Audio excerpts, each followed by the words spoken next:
throughout the years, I had heard stories about Hawaii's last queen and members of the royal family that, to my knowledge, are still alive in that country.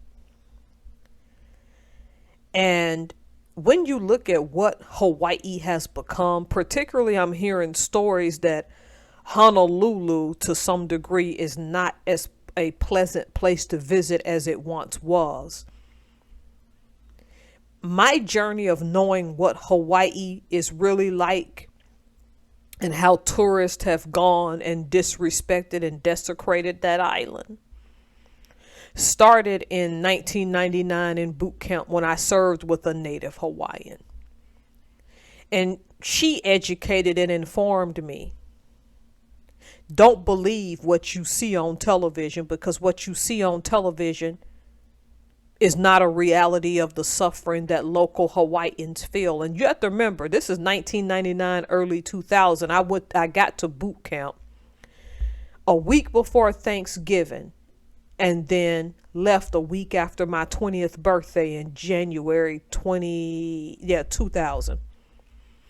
So, and she had to break it down and explain how Hawaii was so expensive that local Hawaiians and Samoans could no longer at that time afford to live on the Hawaiian Islands and were looking to leave.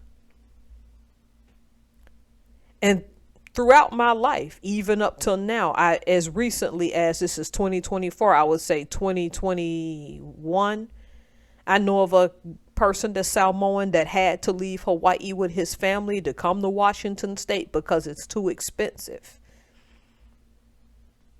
And I fear this is going to continue.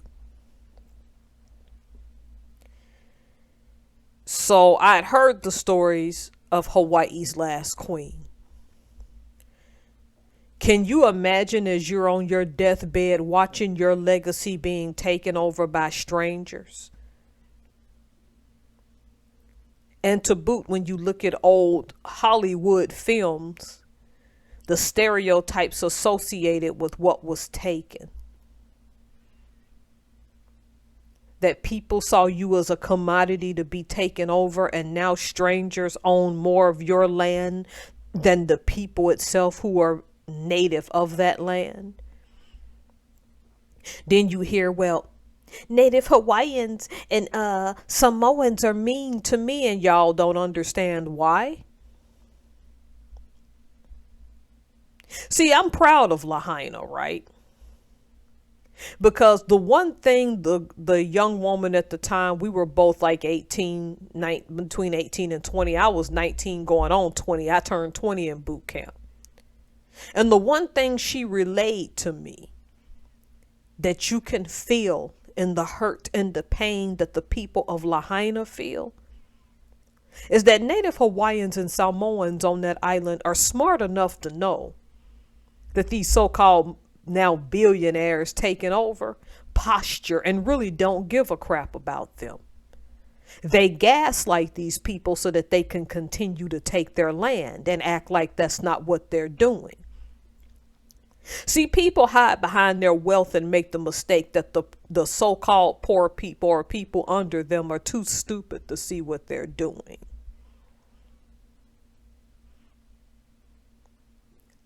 People in Lahaina aren't stupid. That's why they continue to ring the alarm.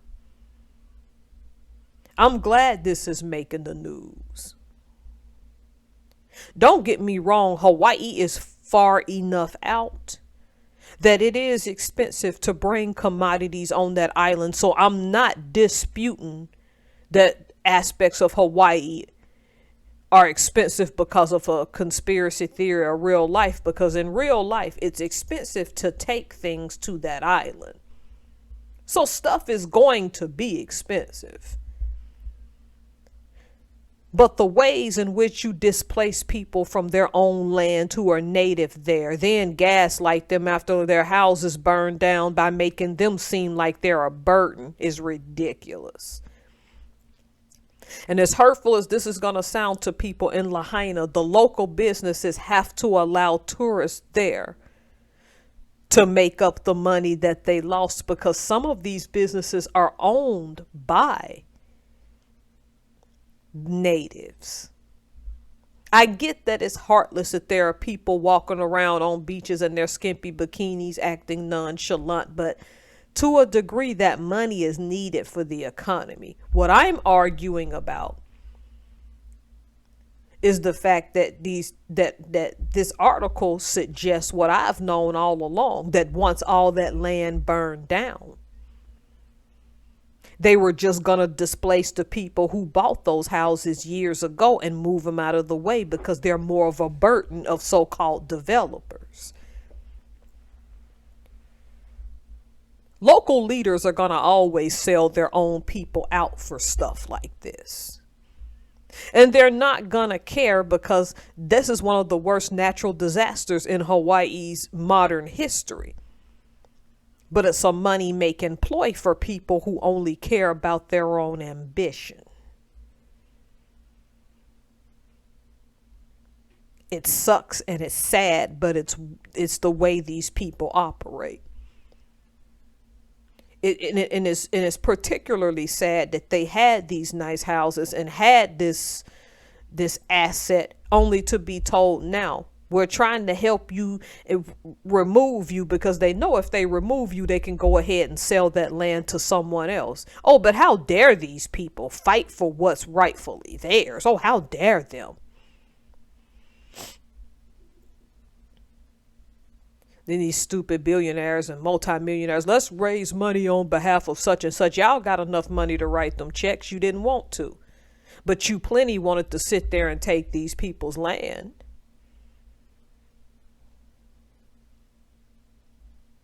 Please let this be an indication that this system doesn't care about you when you're not of a certain affluence. Because in my opinion, they're trying to turn the entire Hawaiian Islands into the Palm Beach of the West. If you're not there to service somebody, then you own a big house in the in-betweens, unless you're like a military base or something, or some specialty. They want you off that island. Their words are not saying it, but their actions are.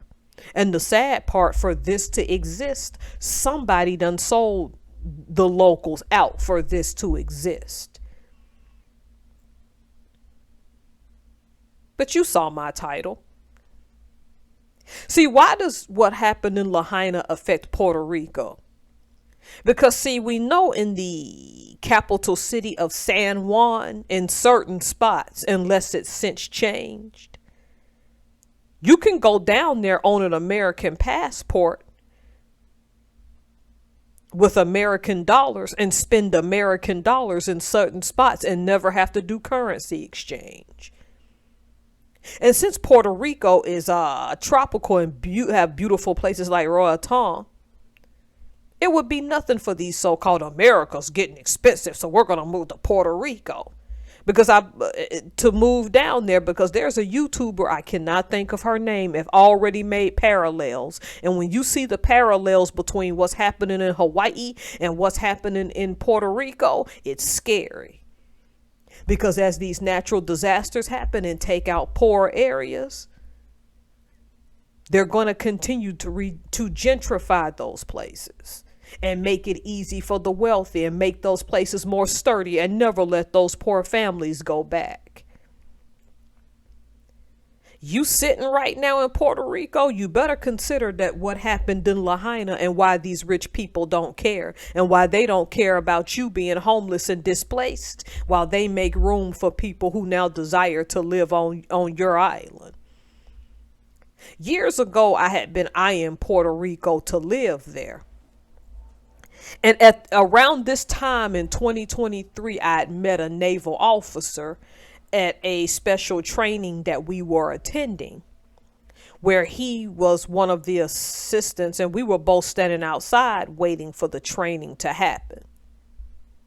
He so happened to be from Puerto Rico and had family there, and by this time now he should either be retiring or retired and already just moved back to Puerto Rico. And I had said I've been watching this been stories and seeing parallels between Hawaii and Puerto Rico. And I can remember him when I said I won't do that to Puerto Ricans, him saying, thank you, I appreciate that. And it wasn't a derogatory, you're going to go to Puerto Rico and make things worse. His thing was, I just don't want to see what happened to my people that's happening in Hawaii. Because even some Puerto Ricans, I'm not saying all, but some are catching on to the parallels.